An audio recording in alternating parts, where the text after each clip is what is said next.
नहमदुहु व नुसल्ली अला रसूलिहिल करीम अम्मा बाद फ़अऊज़ु बिल्लाहि मिनश शैतानिर रजीम बिस्मिल्लाहिर रहमानिर रहीम। मोहतरम दोस्तों, हज़रत अबू दरदा रज़ियल्लाहु अन्हु रिवायत करते हैं कि रसूलुल्लाह सल्लल्लाहु अलैहि वसल्लम ने फरमाया कि मैं तुमको वो अमल बताऊं जो तुम्हारे सारे आमाल में बेहतर और तुम्हारे मालिक की निगाह में पाकीज़ा तर है और तुम्हारे दर्जों को दूसरे तमाम आमाल से ज्यादा बुलंद करने वाला है, और अल्लाह की राह में सोना और चांदी खर्च करने से भी ज्यादा इसमें खैर है, और उस जहाद से भी ज्यादा तुम्हारे लिए इसमें खैर है जिसमें तुम अपने दुश्मनों और खुदा के दुश्मनों को मौत के घाट उतारो और वो तुम्हें ज़िबा करें और शहीद करें।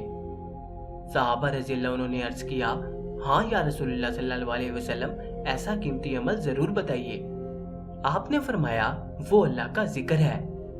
आज के इस वजीफे से एक शख्स ने बताया कि इस वजीफे से जो आगे चलकर आपको बताएंगे कि इतना फायदा हासिल हुआ कि ऐसे मसाइल और ऐसी परेशानियां जो हल नहीं हो रही थी, ये वजीफा लगातार शुरू किया तो मेरी परेशानियां, दुख, तकलीफें दूर हो गईं। अल्लाह ताला ने इस वजीफे की बरकत से इतना ज्यादा नवाजा है कि बता नहीं सकते। कुछ लोग कहते हैं कि वज़ाइफ से कुछ नहीं होता, जो किस्मत में लिखा है वो अल्लाह ताला ने देना है। तो हम सिर्फ हजरत अली रज़ियल्लाहु अन्हु का इरशाद मुबारक उनके सामने रखेंगे कि एक शख्स हजरत अली रज़ियल्लाहु अन्हु की खिदमत में हाजिर हुआ और कहने लगा कि जब सब कुछ हमारी किस्मत में लिख दिया जाता है, हम ये वज़ाइफ और दुआएं सुबह शाम क्यों करते हैं? तो हजरत अली रज़ियल्लाहु ताला अन्हु ने खूबसूरत जवाब दिया, ए आने वाले शख्स, क्या पता तेरी किस्मत में यही लिखा हो कि तू वज़ाइफ और दुआएं करेगा तो तुझे रिस्क दिया जाएगा। ये बात अगर सबके जहन में बैठ जाए कि क्या पता हमारी किस्मत में यही लिखा हो कि अल्लाह ताला से दुआ करेंगे, रिस्क की तमन्ना करेंगे, साथ साथ कुरानी आयात पढ़ेंगे, तो इंशाल्लाह रब करीम हमें जरूर नवाजेगा। ये अगर इंसान खालिस नियत जहन में रखकर वज़ाइफ को करेगा तो जरूर फायदा मिलेगा। कुरान मजीद में अल्लाह ताला ने एक जगह इरशाद फरमाया कि हम एक आम इंसान को दुनिया का इमाम बना देते हैं। जिस इंसान के अंदर ये दो चीजें मौजूद हों, पहली चीज जिसके अंदर सब्र हो, हम उस इंसान को दुनिया का इमाम बना देते हैं। दूसरी चीज यकीन है।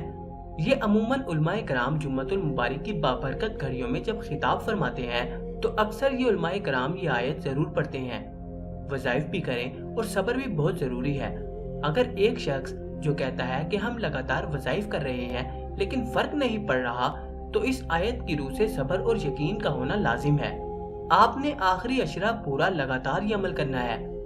आपने तस्बीह फातिमा यानी 33 बार सुबहान अल्लाह, 33 बार अल्हम्दुलिल्लाह और 34 बार अल्लाहु अकबर 3 मरतबा सुबह को पढ़नी है और 3 मरतबा जोहर की नमाज के बाद पढ़ ले।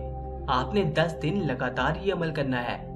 इसके साथ साथ रजबुल मुरज्जब शरीफ का महीना खत्म हो जाए तो फिर भी यही रूटीन रखनी है कि कम से कम हर नमाज के बाद 1 मरतबा तस्बीह फातिमा जरूर पढ़ा करें। अल्लाह ताला हमें अमल और उस पर पुख्ता यकीन करने की तौफीक अता फरमाए। आपने वज़ाइफ के साथ साथ 5 वक्त नमाज को भी अपनी जिंदगी का हिस्सा बनाना है।